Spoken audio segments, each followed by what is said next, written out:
looks like your pillowcase. Unda-undunan.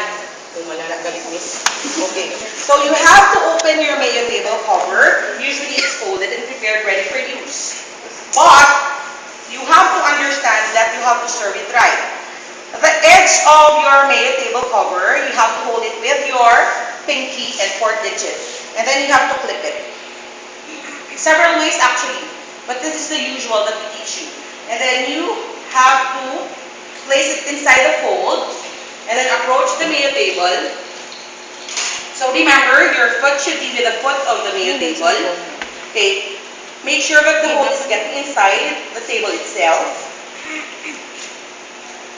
Okay. Halfway flip it. Okay. You have the fold. Just unfold it. You put your hand in the middle. Just push and unfold. Push and unfold until you totally have covered the mayo table. You've seen that? And then after that, you can put the towel. If there's a towel provided, an additional towel. But most often, you will see that the cover itself or the towel itself will cover all the instruments that we have. For example, this is a stereo set on a stereo container. So we have the usual set that we can see on our paper. By the way, this is the usual set of instruments. Wow. Kamay pa lang ni. Jutay pa ni. 1/4. Mayo table. Congratulations. Okay. So the placement. I would like to see the placement of your instruments. Wow.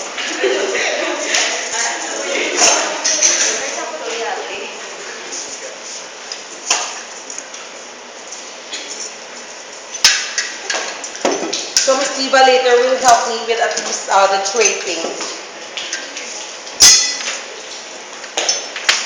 Your kidney table or side table should always be filled with additional or optional instruments. So you do not put everything on top of the mayo table.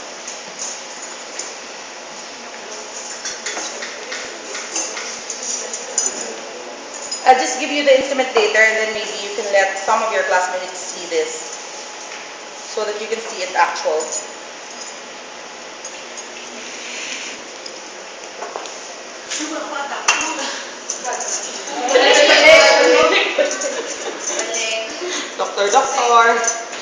Doctor, excited. Okay, so we have here the usual set that we have. So it would depend upon the institution you are affiliated to. So we only have to follow whatever the nurse's style is. So usually it is according to use. So we would have here on this set your blade holder. So blade holder. If you can see, blade holder has numbers on it. Numbers? May numero. Can you pass it? It is number 4 at the end. This one is number 3, I think. So you have to read. Balik lang palihog ha. Hindi pwede take home.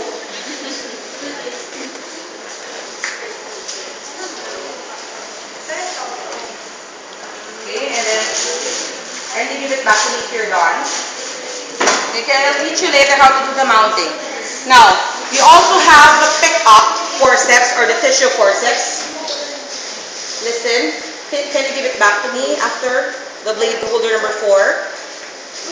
I think you have the pictures with you sa inyong record book.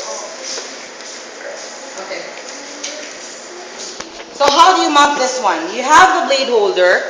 Remember, you have your blade holder number 4. What can be mounted in your blade holder number 4? You have your different blade numbers. So those blades that can be mounted on your blade holder number 4 will be your blades number 20 up. 20, 21, 22 can be mounted on your blade holder number 4. Your blade holder number 3 can have blades number 10 to 15. So if you can see, so if you can see, you have the first one, that is blade number 10, the blade itself, that's blade number 10. It has numbers on it, by the way, on the lower part. Yes. And then the second one is your blade number 11 or your stop knife. So this is the usual knife that we prepare for your mga irrigation, may mga abscess, you can have that, tracheostomy as well. And then we have your blade holder, your blade number 12, or the hook knife.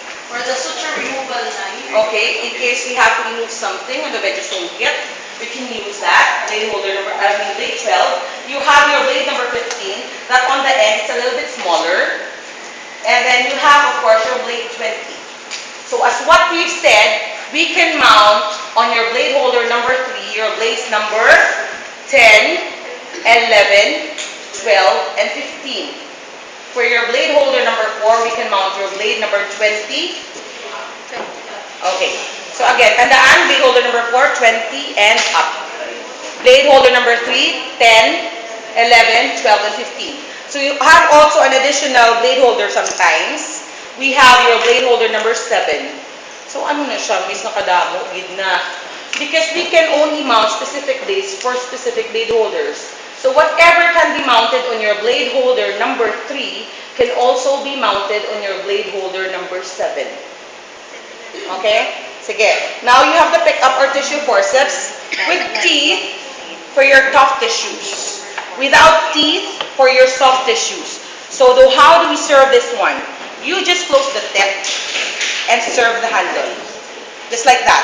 Another way of serving is hold the handle so that the doctor will grab. Okay na? How about the blade? How do you mount this? So usually, if you have a bigger clamp, you can use the bigger clamp for mounting. But the usual thing that we do in actual setups, we may use your needle holder. Okay? So you have to hold the instrument. Can you see? May aradogas lang ng portion. So this should be in here, and the groove should be locked. So you have a hole, bigger hole getting smaller. So make sure when you mount, always downwards. First on the bigger hole, and then slide in to lock. Okay? So that is mounting. Mounting and removing always pointing downwards. When you remove, you just have to clip, medyo pakibit on the side. Just clip downwards, clip, lift, and slide down. Can you see that? Not all because it will break. Yes. Can you see that? Amazing. But there are some blade holders, tama ng kadaan, damo na tuktok, siyawan na kamo pasulod. So maybe you can ask help from someone else na may access ang holders. So how do you serve this one?